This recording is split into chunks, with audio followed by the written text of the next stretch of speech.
Hello YouTube viewers and random Doctor Who fans. Today I'm reviewing this, which is the Doctor Who Junk Tardis console playset. So here it is in its box, and as you can see, nice big photo of the Tardis playset there with the Matt Smith action figure operating the controls. Highly detailed junk Tardis, flight restraint safety straps included, and spinner in base for play flight action. Features removable console panel and time rotor, and as you can see over here, sneakily written, it says action figures sold separately and there's some assembly required. BBC logo there, character options logo down there, and for most of this box, pretty much the same information all over until you get to the back of it here, where as you can see here it says use the spinner on the base to fly the TARDIS. Get strapped in first though, it could be a rough ride. And what I really like about this as well is because obviously the design for this console came from a Blue Peter winner. So it says down here, based on the design by Susanna Lee, winner of the Blue Peter Design a TARDIS console competition. So that's really nice, especially if she has one of these, and it's nice to know that her design is out there and being played by kids, and her name is actually on the box, so that's really nice. So that's pretty much enough about this in its box. Let's crack it open and take a look at it out of its box. Okay, and here we have the junk TARDIS out of its box, and I have to say it was very, very easy to put together. The instructions weren't so complicated, definitely not as complicated as the 11th Doctor's TARDIS playset anyway, so really easy and really kind of quick to build. The detail on this thing is absolutely fantastic. I mean, you've got those little kind of red pattern designs there across the top. The actual TARDIS console itself is detailed wonderfully well. Even the floor, if you take a look at it, has actually had sort of little circles cut out of it. So that looks really, really nice in there too, and just like from the show. The background as well, the sort of back wall here, is again cardboard like all the other TARDIS playsets released. But fortunately, because I was complaining about the 11th Doctor's TARDIS interior having no detail around the outside, this one actually does. So as you can see, the design from the inside carries the whole way around the outside. So that's really nice. Again, it's a really nice touch, and I'm really glad they've included that. Just to kind of really show it off here, I've actually detached the main console from the rest of the playset here, because the detail around each section is absolutely wonderful. So as you can see there, every little sort of section has been kitted out with little pieces of gadgets and so forth. I particularly love the little keyboard that's on there as well. It looks really, really nice. And just like in the show, obviously, as well, they've got the little shaving mirror on there, but unfortunately it's not reflective or anything like that, so that's kind of a shame. Although I do love the little sort of shower head attachment they've added as well, just like in the show. Even the little sort of central time rotor here, it's been detailed too, to kind of sort of, you know, catch the sort of light and sort of light up as well. So, you know, again, that kind of makes up for the fact that there's no kind of light or sound effects in this, but the quality is really great. Even these little sort of kind of tubes around the bottom here, you know, all detailed really, really well and really, really nice. So definitely 10 out of 10 as far as detail goes.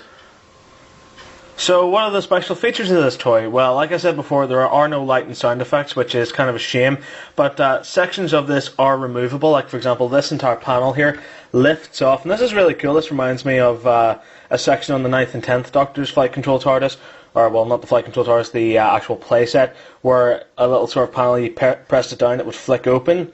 That was quite cool. So this kind of reminds me of that. So as you can see, even whenever I take that panel off, right in there, you've got the little bits of detail, like the little sort of lights there and those little sections there. Very, very true to the show, so that's really nice as well. So that pops right back into place there.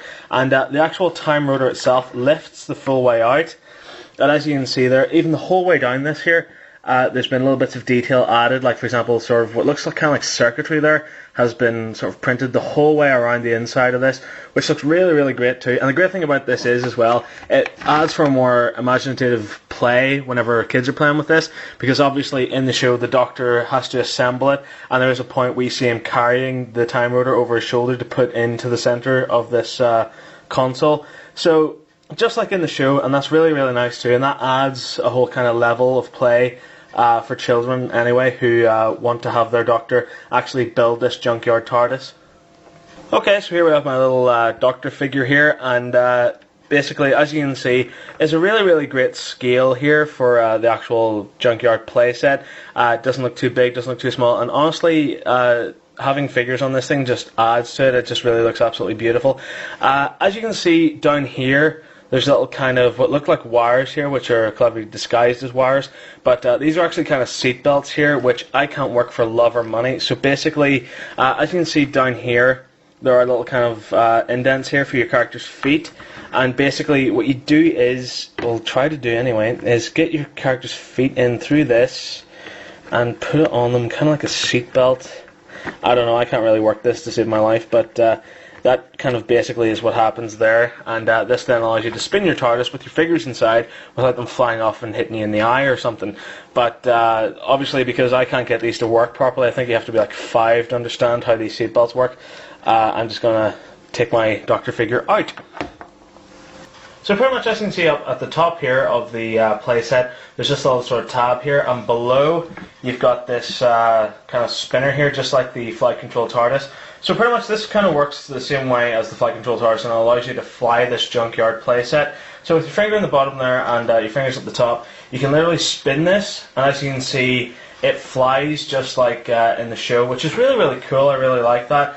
And it was really nice of them to think of that idea and incorporate it into this playset. All in all, what do I think of this TARDIS playset? Well, I absolutely love it. I think this is really excellent. The detail alone just gets it for me, because like each little section there is individually detailed. The back of it is detailed brilliantly as well. Even its features are really, really nice too, like the removable time rotor and the removable section there of the control. Really, really nice too, and especially the sort of detail on the floor as well. The fact that actual parts of the floor have been cut out, it all adds together to make a really, really nice toy. Now, of course, there are no lights and sound effects, but you know, that can kind of be forgiven because this toy was only 20 quid, and pretty much. Like thinking as a parent, I would actually be happy to pay 20 quid for this for my child, because it looks really, really nice. It's nice and small. It'll fit really well, like up on your display cupboard or something like that. The scale of it is absolutely excellent, as you can see there. But kind of the one thing that kind of really lets it down is the fact that you can put your figures into it, but in order to do so, you have to work on this really kind of weird kind of seatbelt sort of thing with these little kind of grooves in the floor. And I think it would probably have been a much better idea if there had been sort of 2 little kind of pins in the floor, and your figure actually had some holes in his feet, and you could literally just stick them down in place and hold them in place like that, and then fly your TARDIS about. That would be really cool. I absolutely adore the flight control that's been added to this. This really is wonderful. Now, with a couple of sound effects added, this would have been absolutely brilliant, but you know, I'm willing to overlook that. But the big question here, of course, is this better than the 11th Doctor's playset? And I've got to tell you, yes it is. Because while the 11th Doctor's playset was 40 quid, and like it didn't light up or make noise, and it wasn't to scale, and the walkways led all sorts of places, this is absolutely perfect. I mean, you know, it's not supposed to have walkways or anything like that, and you know, it's exactly how it is in the show. It's literally just a console with kind of a wall built around it, and honestly, for the price and everything like that, this is perfect. The 11th Doctor's TARDIS playset was inexcusable, but this one here, perfect scale, perfect detail, everything. If anything, and I'm being picky here, the actual console itself does look a kind of green colour, whereas in the show it's a kind of grey. So it would have been nice if it was grey, maybe with some rust and some bits of dirt around it. That would have been nice too, but the background alone is absolutely perfect, as is the floor, as is everything. So I definitely have to recommend this and say I love it. Get your hands on one while you can. And so basically my final words are, Susanna Lee, if you're out there somewhere and you are watching this, be proud, because Character Options have done your design absolute justice. So thanks very much for watching this review. I really hope you enjoyed it. If you did, there's countless more reviews online.